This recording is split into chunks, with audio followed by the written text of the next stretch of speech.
कि इस प्रांगण के ऊर्जा में थोड़ा बदलाव है, तो एक बार तालियां आप अपनी बजाएं। मैं आगे की संचालकीय भूमिका के लिए आज इस कवि सम्मेलन का पूरा दारोमदार जिनके कांधे पर है वो हमारे वत्सल भाई हैं। मैं उनको आवाज देता हूं, वो आए और आगे कवियों को अपनी उनकी श्रृंखला के बद्ध के हिसाब से बुलाएं। स्वागत है आपका वत्सल जी। ये इसका सही कर दीजिएगा, अपन को पता नहीं इको बेस क्या होता है, लेकिन जब से पता चला कि बेबी को पसंद है अपन बढ़वा रहे हैं। हाँ, तो इस ढंग से बढ़ाइएगा कि अपने को पता नहीं है, बस बढ़वा रहा हूँ क्योंकि दूसरे को पसंद है। मैं चार पंक्तियाँ भाभी जी के सामने बेबी की बात मत कर। नहीं, भाभी जी ऐसे थोड़ी आ गई भाई साहब, और बार बार भाभी जी कर रहे हो। अपनी वाली तो घर छोड़ के आ गए हो, मेरी वाली के पीछे क्यों पड़े हो? हाँ, ऐसा थोड़ी, मतलब गजब कर रहे हो। मतलब लोग कहते हैं कि संचालक घर नहीं संभाल पाता, मैं तो बीबी को लेकर आया हूँ, बता रहा हूँ कि मैं सबको संभाल सकता हूँ। हाँ, मैं चार पंक्तियों में आगे बढ़ना चाहता हूँ, स्वागत। लेकिन उसके पहले कहना चाहता हूँ कि आए हैं तो काटेंगे एक रात तुम्हारी बस्ती में, आए हैं तो काटेंगे एक रात तुम्हारी बस्ती में, चाहोगे तो कर लेंगे दो बात तुम्हारी बस्ती में, दिल के कोने में मुझको बस एक घटा बन जाने दो, कर देंगे फिर गीतों की बरसात तुम्हारी बस्ती में, कर देंगे फिर गीतों की बरसात तुम्हारी बस्ती में। और इस कार्यक्रम को सजाने में जो महनीय भूमिका निभाई है, हमारी बातें तो कम हुई हैं, अधिकतर हमारी बातें व्हाट्सएप से हुई हैं। शायद हम लोग 2 या 3 बार मिले हैं। अनिल भैया से जो भी बात हुई हमारी व्हाट्सएप से हुई अभी तक।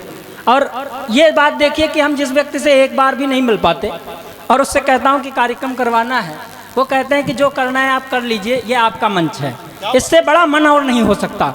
इतने बड़े मन के लिए आपका धर्म बनता है, आपका कर्म बनता है, कि आपका दायित्व बनता है कि उनके सम्मान में जब तक मैं ना कहूँ तब तक आपकी तालियां बंद नहीं होनी चाहिए। एक बार जोरदार तालियां बजाइए।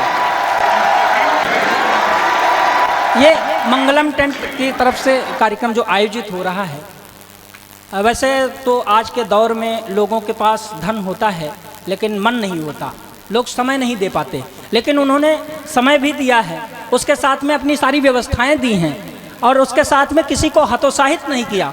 ये बड़ी बात है। कुछ लोग होते हैं जो देते हैं उसके बाद में अपेक्षाएं रखते हैं कि मुझे ये मिलेगा, मुझे ये मिलेगा, लेकिन बहुत कम लोग ऐसे होते हैं जो ये नहीं चाहते मुझे क्या मिलेगा, उन्हें जो मिलेगा ईश्वर देगा। इसलिए वो बड़ा मन हो जाता है जो ईश्वर पर सब कुछ छोड़कर सब कार्य करता है।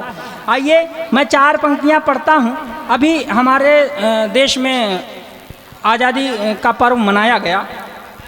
हमारे यहाँ कहा गया कि वीर जन्म लेते हैं, लेकिन मेरा मानना है कि वीर जन्म नहीं लेते। हमारे देश का शौर्य ऐसा है कि जब कोई भी नवांकुर बच्चा जन्म लेता है, वो शौर्य की कहानियाँ पढ़ता है, तो वीरता उसके अंदर स्वतः जन्म लेती है। मैं 4 पंक्तियों में परिभाषित करते हुए इस मंच का आगाज करना चाहता हूं और आपकी तालियां बताएंगी कि ये मंच वाकई में प्रारंभ करने लायक हो गया है या अभी कोई गुंजाइश है। मैं 4 पंक्तियां पढ़ता हूं कि देश की अखंडता चरित्र में पिरोने हेतु रस खान तुलसी कबीर बन जाते हैं। देश की अखंडता चरित्र में पिरोने हेतु रस खान तुलसी कबीर बन जाते हैं। बाल्यकाल में ही शिशु राष्ट्र को चढ़ाते शीश, खेलने की उम्र में गंभीर बन जाते हैं।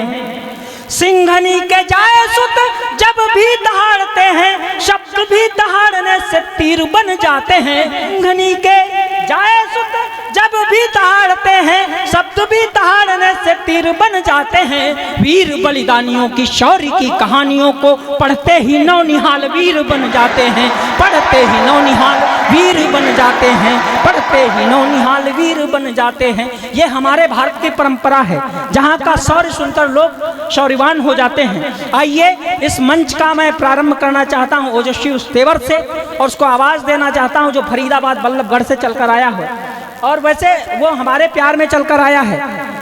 इन लोगों को जो लोग बैठे हैं ये सभी 10 हज़ार 20 हज़ार 30 हज़ार का पेमेंट लेते हैं। अभी हमारे बीच में एक कवि आने शेष हैं, लेकिन उनका नाम है सुनहरी लाल तुरंत, और आते हमेशा देर में है, बाद में आते हैं। नाम के आगे लगा लिया तुरंत, कोई पूछे तो कह देते पहले ही सुनहरी लाल तुरंत। मतलब हर बात में उनका काम तुरंत होता है, लेकिन काम सारे विरोधाभास में होते हैं, लेकिन वो हमें बहुत प्यार करते हैं। वो पहुंचने वाले ही हैं, जैसा कि मुझे मैसेज प्राप्त हुआ है।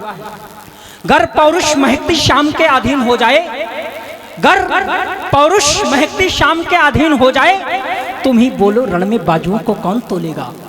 गर पौरुष महकती शाम के अधीन हो जाए, तुम ही बोलो रण में बाजुओं को कौन तोलेगा।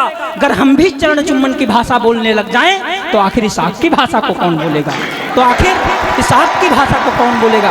आग की भाषा का चरण करने वाला हमारे बीच में एक नाम है, पुनीत पांचाल, जो बल्लभगढ़ की धरती से आता है। मैं उससे निवेदन करता हूं कि अपनी ओजस्वी तेवर से लोगों को सराबोर करने का काम करे। भाई पुनीत पांचाल।